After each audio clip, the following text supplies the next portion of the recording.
Espero estén teniendo un excelente día. El expositor aquí presente es Juan David Mosquera, código 2122312, y voy a hablarles del cuarto caso clínico que data de una hipertensión renovascular por arteriosclerosis.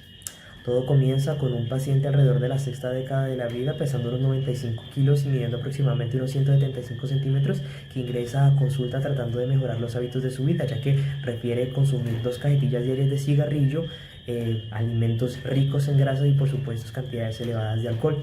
Al realizar los exámenes médicos y la exploración de vida se encuentra un soplo abdominal y una presión elevada de unos 180 sobre 125 milímetros de mercurio. También hay una concentración de renina plasmática de 10 nanogramos mililitro hora, cuando las concentraciones regulares son de 0.9 nanogramos mililitro hora y en algunos casos de 3.3 nanogramos mililitro hora. También en una prueba de renina diferencial se encuentran concentraciones de 1.9 cuando las concentraciones regulares solo son de 1 nanogramo sobre mililitro. Se hace una angiografía y se encuentra que el 80% de la arteria renal izquierda está ocluida. Por lo tanto, el diagnóstico para este paciente es una estenosis de la arteria renal izquierda, que tiene que ser tratada con una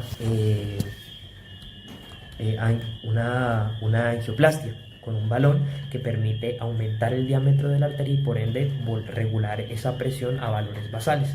Esto también tiene que estar acompañado con una dieta de alimentos bajos en grasa, actividad física, disminución del consumo de tabaco y por supuesto disminución del consumo de alcohol. Comenzando con la resolución del cuestionario que viene con el caso clínico, se nos pregunta por qué es importante utilizar inhibidores de la ECA para regular la hipertensión de este paciente con estenosis de la arteria renal. Pues tenemos que la ECA es una enzima convertidora de angiotensina que se produce en el pulmón. Esta enzima permite convertir la angiotensina 1 en angiotensina 2, que es un potente vasopresor, lo que disminuye el diámetro de la arteria y por ende aumenta la presión arterial. Pero la ECA no solo hace eso, la ECA también va a estar inhibiendo la bradiciclina. La bradiciclina es un vasodilatador, o sea que aumenta el diámetro de la arteria y por ende va a disminuir esa presión arterial. Entonces, si la ECA no está presente, la bradiciclina sí puede actuar, va a aumentar el diámetro de la arteria y por ende permitir que esa presión arterial disminuya y se regule a sus valores estándares. En estas diapositivas nos encontramos ciertos inhibidores de la ECA que son utilizados en el ambiente clínico y sus dosis específicas, sus dosis máximas, el número de tomas y los medicamentos con los cuales podrían acompañarse. El segundo punto habla por qué al disminuir el diámetro de la arteria el flujo sanguíneo se vuelve turbulento. Para entender esto, primero hay que comprender a la arteria como un tubo elástico. En este tubo elástico la sangre va a estar fluyendo en unas láminas concéntricas que están yendo de manera ordenada, cuya velocidad aumenta desde la periferia hacia el centro. Cuando la velocidad entre estas láminas se vuelve muy discordante y desenfrenada, se genera un flujo turbulento. Esto está descrito bajo la ley de Reynolds, que establece un número de Reynolds. Si el número de Reynolds está superior a 3000, es un flujo turbulento. Si es inferior a 2000, tenemos que es un flujo laminar. Y si está entre 2000 a 3000, es un flujo de transición. La ecuación de Reynolds entonces es una razón entre el producto de la velocidad, el diámetro y la densidad sobre la viscosidad del fluido. Entonces sabemos que al aumentar la velocidad, si aumenta el número de Reynolds, por ende se tendería a un flujo turbulento. Pero entonces, según esa ecuación, si se aumenta el diámetro, también debería aumentarse el número de Reynolds. No ocurre en todos los casos. Y para demostrárselos matemáticamente tenemos que entender dos ecuaciones: la ecuación del flujo y la ecuación del área per se de la arteria. Entonces, imaginémonos a la arteria como un tubo que tiene dos puntos, el punto A y el punto B. El punto A tiene un área específica, ese área tiene un diámetro específico, y el punto B también tiene un área específica y un diámetro específico. En cada uno de esos puntos la sangre está fluyendo a unas velocidades determinadas, y si el flujo es constante, la velocidad en este punto A por el área en este punto A tiene que ser igual a la velocidad en este punto B por el área en este punto B. A lo que yo llamo entonces la igualdad aquí de velocidad 1 por el área 1 igual a la velocidad 2 por el área 2. Si todo esto lo simplifico y lo pongo en términos de la velocidad 2, tenemos que la velocidad 2 es igual a la velocidad 1 por el diámetro 1 al cuadrado sobre el diámetro 2 al cuadrado. Entonces, ¿qué pasa si yo disminuyo uno de los diámetros? Específicamente yo aquí cojo el diámetro 1, lo disminuyo a la mitad, o sea, lo reduzco a la mitad. Para entender la ecuación de forma más simple, lo pongo en términos, pongo D2 en términos de ese D1 ya reducido a la mitad, lo que nos da una ecuación igual a B2 igual a B1 por el diámetro 1 al cuadrado sobre el diámetro 1 al cuadrado sobre 4. Entonces eso que indica que cuando se reduce el diámetro de la arteria a la mitad, se cuadriplica la velocidad y eso va a afectar la constante de Reynolds, traduciéndose en un flujo turbulento.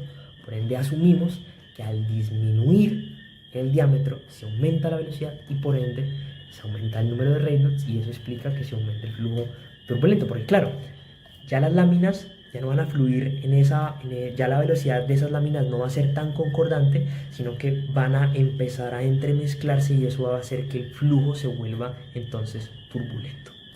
La tercera pregunta busca entender por qué el aumento de la actividad de la renina plasmática causa una elevación de la presión arterial del paciente, que se llama la hipertensión renovascular. Bueno, pues primero hay que saber qué es la renina, ¿no? La renina es una enzima que se produce específicamente en el riñón y se secreta cuando la presión arterial baja. Entonces, cuando la presión arterial baja, la renina coge el angiotensinógeno que está producido en el hígado y lo transforma en angiotensina 1. La angiotensina 1 se transforma por la ECA, de la cual ya hablamos, en angiotensina 2.